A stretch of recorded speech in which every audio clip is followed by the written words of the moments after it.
అందరికీ నమస్తే welcome to మనం టీవీ నేను మీ తిరుపతి మొత్తానికి కాంగ్రెస్ పార్టీ ఎమ్మెల్యే రాజగోపాల్ రెడ్డి రాజీనామాకు సై అంటున్నటువంటి పరిస్థితి ఒకేసారి రాజగోపాల్ రెడ్డి రాజీనామా అనగానే కాంగ్రెస్ పార్టీకి సంబంధించినటువంటి ఎమ్మెల్యేలు ఎంపీలు మంత్రులు ఎమ్మెల్సీలు ఒకేసారి ఉలిక్కి పడ్డారు ఎందుకంటే రాజగోపాల్ రెడ్డి గత కొద్ది రోజుల నుండి రకరకాలుగా కాంగ్రెస్ ప్రభుత్వం పైన విమర్శలు చేసినటువంటి కార్యక్రమం చేస్తున్నాడు రేవంత్ రెడ్డి పైన విమర్శలతో పాటు రేవంత్ రెడ్డి మాట్లాడుతున్నటువంటి మాటలను తప్పుపట్టేటటువంటి కార్యక్రమం చేస్తూ ట్విట్టర్లో ట్వీట్లు పెడతా ఉన్నాడు తర్వాత రేవంత్ రెడ్డి పైన అసహనంతో ఉన్నాడు అసంతృప్తితో ఉన్నాడు కోపంతో ఉన్నాడు బాధతో ఉన్నాడు రేవంత్ రెడ్డికి ఇండైరెక్ట్గా వార్నింగ్లు ఇచ్చేటటువంటి కార్యక్రమం కూడా రాజగోపాల్ రెడ్డి చేస్తున్నాడు అయితే కోమటిరెడ్డి వెంకటరెడ్డి పైన కూడా రాజగోపాల్ రెడ్డి కొన్ని సెటైర్లు వేసేటటువంటి కార్యక్రమం చేస్తూ కోమటిరెడ్డి వెంకటరెడ్డి పైన రాజగోపాల్ రెడ్డి కోపంతో ఉన్నాడు అనేది కూడా కొంత వినబడుతున్నటువంటి చర్చ ఎందుకంటే ఈ మధ్యకాలంలో కోమటిరెడ్డి వెంకటరెడ్డి నల్గొండలో క్యాంప్ ఆఫీసు నిర్మాణించినటువంటి నేపథ్యంలో రేవంత్ రెడ్డి కాల్ చేసిండు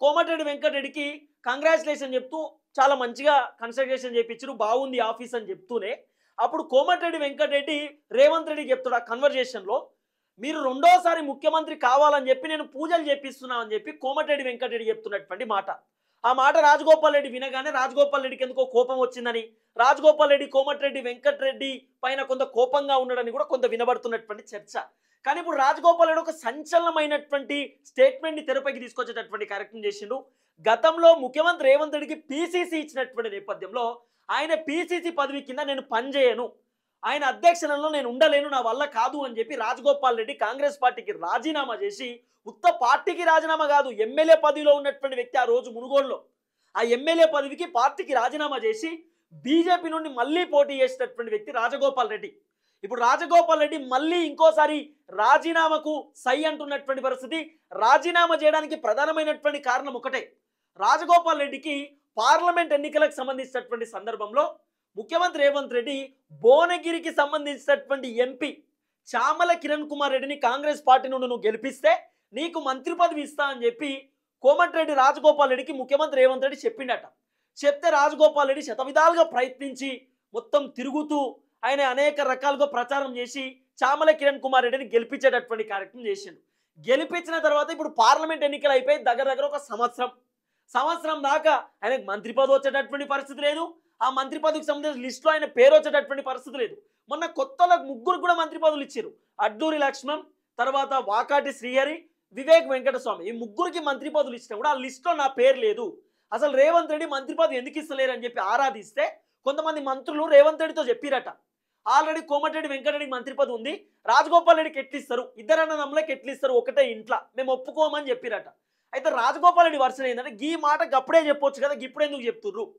అందుకే ఇప్పుడు రాజగోపాల్ రెడ్డికి సంబంధించిన స్టేట్మెంట్ ఏంటంటే ఇప్పుడు కాకపోతే ఇంకెప్పుడు అది కార్తికేయ చెప్తాడు కార్తికేయ చెప్తేనే బాగుంటుంది కార్తికేయ ఇప్పుడు కాకపోతే ఇంకెప్పుడు రాజగోపాల్ రెడ్డికి సంబంధించినటువంటి స్టేట్మెంట్ మీరు మాట్లాడే ముందు ఒకసారి రాజగోపాల్ రెడ్డి ఏమన్నాడో ఈ వీడియో ప్లే చేస్తా ఈ వీడియో ప్లే చేసిన తర్వాత క్లియర్ కట్ అనాలిసిస్ ఇచ్చే ప్రయత్నం చేయండి రాజగోపాల్ రెడ్డి రాజీనామా చేస్తారా లేదా రాజగోపాల్ రెడ్డికి సంబంధించిన వ్యూహం ఏందనేది మనం మాట్లాడుకుందాం ఒకసారి రాజగోపాల్ రెడ్డి ఏమన్నాడో ఒకసారి మాట వినే కార్యక్రమం చేయండి పోరాటం నేను చేస్తా అవసరం అయితే మళ్ళీ త్యాగం చేసి పోయినసారి ప్రభుత్వాన్ని మీ కాళ్ళ తీసుకురాలే తీసుకొచ్చినా నేను రాజీనామా చేస్తే మొత్తం టీఆర్ఎస్ ప్రభుత్వం 100 మంది ఎమ్మెల్యే మునుగోడు ప్రజల కాళ్ళకాడికి రాలేదా అవసరమైతే అంత దూరం కూడా పోతా నేనైతే భయపడా మీ అందరికి మాటిస్తున్నా మళ్ళా సో ఇది రాజగోపాల్ రెడ్డి వర్షన్ అవసరం అనుకుంటే గతంలో బీఆర్ఎస్ ప్రభుత్వాన్ని మీ కాళ్ళ కిందికి తెచ్చినట్టు కాంగ్రెస్ ని కూడా మీ దగ్గరికి తీసుకొస్తా అని చెప్పి రాజగోపాల్ రెడ్డి ఇండైరెక్ట్ గా రాజీనామా చేస్తా అనేటటువంటి ఇండికేషన్స్ ముఖ్యమంత్రి రేవంత్ రెడ్డికి ఇస్తున్నాడు రెండో మాట కూడా ఉంది ఇది కూడా వినండి నేను అందరిలాగా పదవులకు పోయి పైరవులు చేసి దోచుకునేటోడు అయితే కాదు ఎవరికి కావాలి పెద్ద పెద్ద పదవులు అడ్డం పెట్టుకొని రాజకీయాలకు వచ్చి రాజకీయాలు అడ్డం పెట్టుకొని పదవులకు వచ్చి 1000 కోట్లు దోచుకునేటానికి వారి పదవులు కావాలి అది ఆయన వర్షన్ సో ఎట్లా చూస్తారు రాజగోపాల్ రెడ్డి మాట్లాడుతున్నటువంటి మాటలు ఆయన మాట్లాడుతూనే కట్టలు తెంచుకునేటటువంటి ఆవేశం కోపం కనబడతా ఉంది ఎట్లా చూస్తారన్న రాజగోపాల్ రెడ్డికి సంబంధించిన వ్యవహారం సహజంగా కాంగ్రెస్ అంటేనే ఆధిపత్య పోరాటం వ్యక్తుల పోరాటం వర్గాల పోరాటం పదవుల పోరాటం ఇది కాంగ్రెస్ కు ఉన్నటువంటి సంస్కృతి దాని వాళ్ళు మాకు డెమోక్రసీ ఎక్కువ అని చెప్పేసి కవర్ చేసుకుంటా ఉంటారు అవును సరే ఇది ఎక్కడ డెమోక్రసీ మనకు తెలియదు కానీ సహజంగా కూడా రాజగోపాల్ రెడ్డిలో ప్రధానంగా ఎప్పటి నుంచో మంత్రి పదవి కావాలనే ఆశ ఉంది సహజంగా ఆశ ఎవరికైనా ఉంటుంది మంత్రి పదవి కావాలని కానీ ఈయన మంత్రి పదవి అవసరం ఎందుకంటే ఇతను ఒక లెవెల్కి మించి ప్రమోట్ కాలేకపోతున్నాడు. ఇతనేమో ఆ జిల్లాకు సంబంధించి పెద్ద నాయకుడు నేనే అనుకుంటాడు, ఫండింగ్ చేసేది నేనే అనుకుంటాడు, మేమే ఈ కోమటిరెడ్డి బ్రదర్స్ జిల్లాని ఎప్పటి నుంచి ఆడుతున్నాం అనుకుంటాడు. కానీ సేపటికి వెంకరెడ్డికి మంత్రి పదవి వస్తుంది తప్ప, అది రాజశేఖర రెడ్డి క్యాబినెట్ లో కావచ్చు, ఇప్పుడు రేవంత్ రెడ్డి క్యాబినెట్ లో కావచ్చు, కానీ నాకు మాత్రం రావట్లేదు అనేది కోమటిరెడ్డి రాజగోపాల్ రెడ్డికున్న బాధ. ఒకప్పుడు పీసీ ప్రెసిడెంట్ అడిగిండు, పీసీ ప్రెసిడెంట్ అడిగితే అది రాలేదు, అది రాకుండా రేవంత్ రెడ్డికి ఇచ్చారు. రేవంత్ రెడ్డికి ఇచ్చినప్పుడు కూడా అప్పుడు ఎంత గొడవైందో నీకు తెలుసు. రేవంత్ రెడ్డి నాయకత్వంలో నేను పనిచేసింది ఏందని పార్టీకి రాజీనామా చేసి బీజేపీలోకి వెళ్ళి ఎమ్మెల్యే పదవి కూడా రాజీనామా చేసి మునుగోడు బై ఎలక్షన్ దాకా పోవటం, అదే కదా ఇప్పుడు ఉదాహరిస్తున్న విషయం కూడా. సో కాబట్టి అలాంటి పరిణామాలే మళ్ళా ఉంటాయి అని చెప్పేసి బెదిరిస్తున్నాడు. అంటే ఆయన ఉద్దేశం ఏంటంటే ఇప్పుడు కాకపోతే ఇంకెప్పుడు, ఎందుకంటే ఇప్పుడు కాంగ్రెస్ ప్రభుత్వం ఉంది, మళ్ళా వచ్చిద్దంటే పరిస్థితులు అంత ఈజీగా కనపట్లేదు. మళ్ళా రావటం, అసలు దేశంలోనే కాంగ్రెస్ అధికారం రావటం అనేది అది ఎట్టా అనేది చూడాలి. కానీ అలాంటిది ఉన్న రాష్ట్రాల్లో ఒక్కొక్క రాష్ట్రంలో డబల్ టైం అధికారం రావట్లేదు కాంగ్రెస్ పార్టీకి. ఎక్కడైనా చూడు, ఇప్పుడు బాగా పరిపాలించాలనుకున్నటువంటి ఛత్తీస్గఢ్ లో కూడా సెకండ్ టైం అధికారం రాలే. మధ్యప్రదేశ్, రాజస్థాన్, నువ్వు ఏ రాష్ట్రం అన్నా ఉదాహరణ తీసుకో, సెకండ్ టైం కాంగ్రెస్ అధికారంలో రావడం అనేది ఉండలేదు. మరి ఇప్పుడు తెలంగాణలో మాత్రం రాగలదా అంటే, నిజానికి వాస్తవ రీతిలో గ్రౌండ్ లెవెల్లో తిరిగినప్పుడు కాంగ్రెస్ పార్టీ మీద, ప్రభుత్వం మీద చాలా యాంటీ నడుస్తుంది. సో మళ్ళీ అధికారం వచ్చేటువంటి పరిస్థితి లేదు. మళ్ళీ అధికారం ఉన్నప్పుడు ఏం చేయాలి? అపోజిషన్ లో ఉండాలి.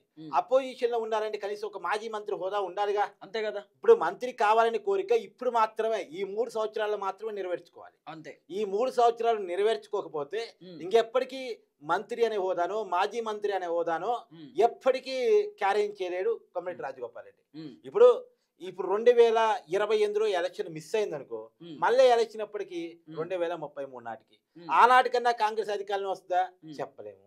అంటే ఇక మంత్రి కావాలనుకునే ఆశ అడి ఆశగానే మిగిలిపోయే ప్రమాదం ఉంది ఈ 3 సంవత్సరాల మంత్రి కాకపోతే.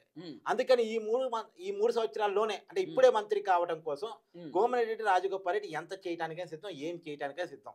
ఆయన మాటల్లో కూడా అదే, రాజీనామా చేయడానికైనా, ఏదే అధిష్టానాన్ని బెదిరించడానికైనా, రేవంత్ రెడ్డి బెదిరించడానికైనా, దేనికైనా సిద్ధం. ఆయన పోయినసారి నువ్వు చెప్పావు కదా, ఆల్రెడీ పార్లమెంట్ ఎన్నికలప్పుడే రేవంత్ రెడ్డి దగ్గర హామీ తీసుకున్నాడు. నీకు కావాల్సిన ఎంపీ ఎవరు? నీ మనిషి కదా చామల కిరణ్ కుమార్ రెడ్డి, గెలిపించే బాధ్యత నేను తీసుకుంటా, నాకు మంత్రి పదవి కావాలని అడగటం, రేవంత్ రెడ్డి దానికి ఓకే చెప్పడం. కాకపోతే ఏంటంటే కాంగ్రెస్ పార్టీ ఏంటంటే ఇచ్చే అధికారం రేవంత్ రెడ్డి చేతిలో పూర్తిగా ఉండదు, తీసుకోవాల్సిన రాజగోపాల్ రెడ్డి తీసుకోవడానికి ఉండదు, అంతా అధిష్టానం. అంతే, కాంగ్రెస్ అధిష్టానం ఫైనల్. అంతా ఢిల్లీలోనే అన్ని క్యాలిక్యులేషన్ జరుగుతాయి.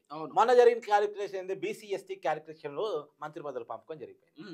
బీసీ ఎస్టీ క్యాలిక్యులేషన్ మంత్రి పదవులు అయిపోయినాయి. సో ఒక రెడ్డి సమాజ వర్గంకి వచ్చే పరిస్థితి, రాజగోపాల్ రెడ్డికి ఇచ్చే పరిస్థితి లేదు.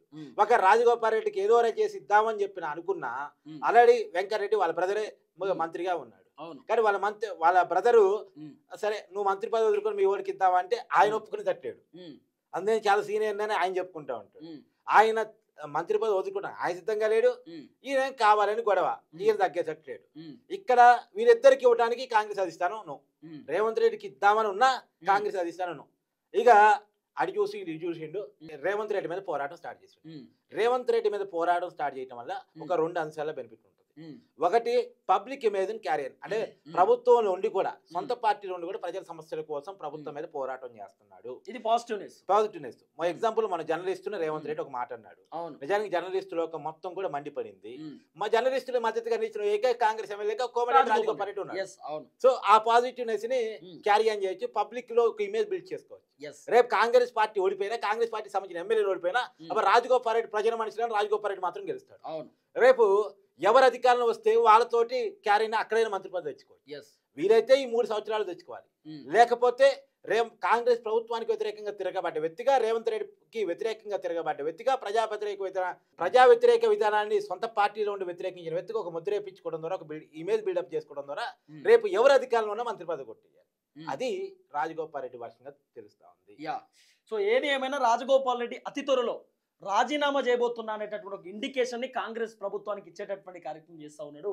సో ఎప్పుడైతే రాజగోపాల్ రెడ్డి స్టేట్మెంట్ ఇచ్చిండో, తెలంగాణ ముఖ్యమంత్రి రేవంత్ రెడ్డి పాపం ఆయన ఢిల్లీ పోయేటటువంటి బిజీలో ఉన్నాడు. మరి ఆ ఢిల్లీలో మరి ముచ్చటేమైనా మాట్లాడుతారో లేదో తెలియదు హైకమాండ్కి. ఎందుకంటే రకరకాలుగా రాజగోపాల్ రెడ్డి రేవంత్ రెడ్డిని ముప్పతిప్పలు పెట్టే ప్రయత్నం చేస్తూ ఉన్నాడు కాబట్టి, సో రేవంత్ రెడ్డి కూడా ఈ వీడియో చూసి షాక్ అయిన అనేటటువంటి ఒక చర్చ కూడా నడుస్తూ ఉంది. చూడాలి ఏం జరగబోతుందో. మొత్తానికి రాజగోపాల్ రెడ్డి మాత్రం కాంగ్రెస్ పార్టీకి ఆయన రాజీనామా చేసేటటువంటి ఆలోచనలో ఉన్నట్టుగా కొంత వినబడుతున్నటువంటి చర్చ.